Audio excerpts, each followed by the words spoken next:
paqe, lirie e begatie. Ndërhyrja e NATO-s tregoi se regjimet gjenocidale nuk do të lejoheshin më në truallin e Evropës. Shpallja e pavarësisë së Republikës Kosovës me 17 shkurt 2008 do të pranohej menjëherë nga shumica dërmuese e shteteve perëndimore demokratike që kishin nguruar ta njihnin shpalljen e parë, atë të shtatorit të vitit 1991. Emri Adem Jasharit është i pashkëputur nga UÇK-s dhe të pashkëputur do të mbeten për jetë. Epopeja e Jasharëve do të përkujtohet për jetë kudo ku jetojnë shqiptarët. Çdo dëshmor i UÇK-s është një emër i përveçshëm i gdhendur në shtatorën e Republikës sonë të lirisë së popullit tonë. Çdo invalid e veteran i UÇK-s është bashkëluftar krenar i Adem Jasharit. Ademi dhe Jasharët janë frymëzimi i forcave të sigurisë Kosovës që janë të gatshme të përsërisin martirizimin e tyre për të mbrojtur anë kënd kufijt e Republikës dhe për të shërbyer paqes në botë së bashku me partnerët tonë euro-atlantik. Sot Republika jonë është më e fuqishme se kur më parë.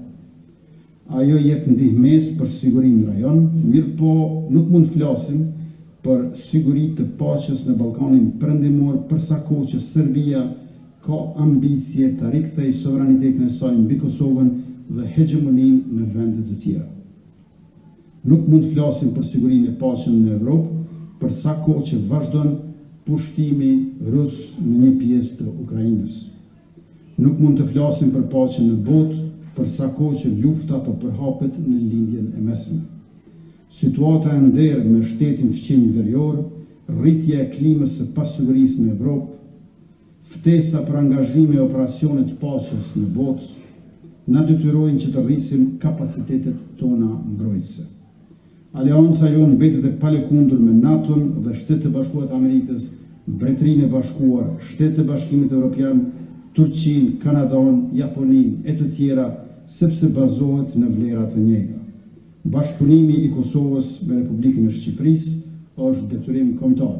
Andaj edhe këtu fillojmë me të dy himnet, atë të Republikës Kosovës dhe të Republikës Shqipërisë, për çfarë falenderoj dhe i përshëndes artistët, instrumentistët dhe maestron Edon Ramadani.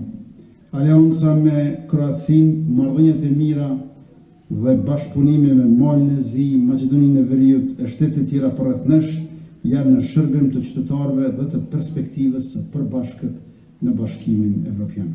Si çdo vit, përkulemi me respekt para epopesë së ushtrisë shqiptare të Kosovës dhe nderojmë dëshmorët e martirët dhe të gjithë ata të cilët sakrifikuan për lirinë e popullit dhe sovranitetin e Republikës. Lavdi e ju faleminderit për pjesëmarrjen dhe mendje.